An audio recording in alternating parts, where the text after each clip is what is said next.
Due to popular demand, I want to replay this video up here. I've gotten a lot of complaints that this video was too fast when I played it.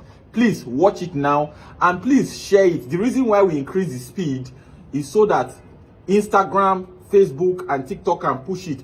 They like shorter videos. So, but because you have requested, I want you to watch the full length of the video. Leave your opinion in the comment section. Found a more dangerous 3 provisions, and I put them out so I think that Nigerians can read it. They can see it before any comment. First, let's go to section 63.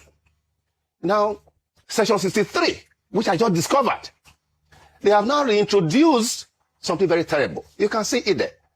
That ballot paper that will be used for the 2027 election, that does not bear the official mark, the official security features of INEC, should be accepted by presiding officer. You can read it there. That where the returning officer satisfied, the word satisfied, that was contained in section 49 of the 2010 Act that took us 20 years until 2022 to repeat, to remove, because what is the objective condition to determine what satisfies a presiding officer? The presiding officer has now been given the discretion to now accept ballot paper, notwithstanding the absence of the official mark, and to count that ballot paper. What that means is that before this election, politicians who now have access to the the security features of INEC ballot, they are going to produce their ballot papers. They're going to print their own ballot paper that have to be accepted. This is dangerous, as put in the Electoral Act. Similarly, may I show section 138? No, 138. Let's go to section 138. Section 138 has been one of the rigging provisions that we have cried out to be removed. As a matter of fact, you remember that in 2019, in this current republic, under Buhari was the only time that there was no Electoral Act passed. Because when we made that recommendation, that this thing should be removed, this section should be removed, you remember that it was rejected. And what the section says, grant of final petition. It says that an act or omission which will be contrary to the instruction or directive of the commission or of an officer appointed for the purpose of election, but which is not contrary to the provision of this act, shall not of itself be a ground for questioning the election. May I make a few observations here? You see, when you want to deceive people, you put it in words. Bring that section back again. You see, what they basically said, they were just short of referring to INEC regulations and guidelines, because the instruction and directive of INEC are contained in INEC regulation and guidelines. They are saying that a presiding officer, an assistant presiding officer, a collation officer, a returning officer, they can abandon it. So they provided immunity there without repeating. Let's go to the last section.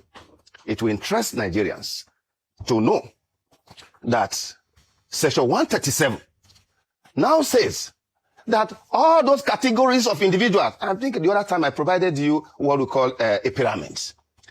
All the categories that we have just mentioned, presiding officer, returning officer, it says that where the petition, that's anybody go to petition now, to go to file a petition, complaints of the conduct of an electoral officer, a presiding officer, returning officer, it shall not be necessary to join such officer. That is those who have disobeyed to follow INEC instruction and guidelines, that it shall not be necessary to bring them to the commission. That was why, you remember in 2019, in 2023 and previous elections, you'll find that because INEC has been joined, you are saying that the people who rig election, presiding officer who actually were the maker of the document, you said because you have joined INEC as a respondent, it shall not be necessary to bring them to the tribunal. Meanwhile, the courts have always complained about what we call dumping of documents, that petitioners should come and call for oral evidence. To deal with that, under section 137, in the 2022 Act, a new law was put in there to the effect that if document, because you remember that in the 2023 election, there were results, about 18,000 in different parts of the different, where they had different numbers of result sheets that were mutilated. You could not read them, but votes were attributed to them. But they were certified by our commission. They were taken to court. You remember that when a director of our commission, who unfairly was brought to speak to a document he did not make, he was not able to read them. Yet the court will now propose under the 2022 Act that have now been removed, to the effect that once there's a complaint about non-compliance to the due process, to the extent that the document is before the court, certified as INEC document, it shall not be necessary to call oral evidence because of the fact that most of the presiding officer will not be around. Dr. Abati, as we speak, this provision that I have outlined, particularly, it means that at the level of the balloting, it has been sabotaged.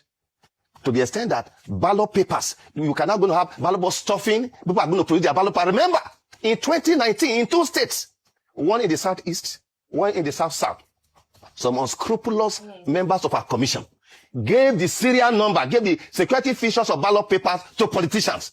And when INEC, in the case of Imo State, went to the court to say that this document, result sheet, is not our document.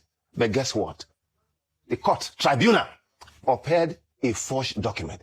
This is where the role of the judiciary comes in. And this is where I am worried. When Dr. Abayo said, I have been, see, my clarion call since 2010 when I came to the commission has always been on the basis of my experience as a young man who had my first school in Ondo State when Fagbengbe was killed because of the outcome of election. And that's why I've always called on my constituents to say that our legal profession is not just to make a living. We have a special role to play in the life of a society. And that is why if Hussaini and Dr. Abati, you have a problem, you come to us as lawyers. When you have a problem between yourself and government, you come to us as a lawyer. And that the lawyer, the judiciary, must be the last line of defense of democracy and the rule of law. But that has not happened historically and unfortunately. Since wicked people are preparing, let those of us who are standing on the side of good also prepare.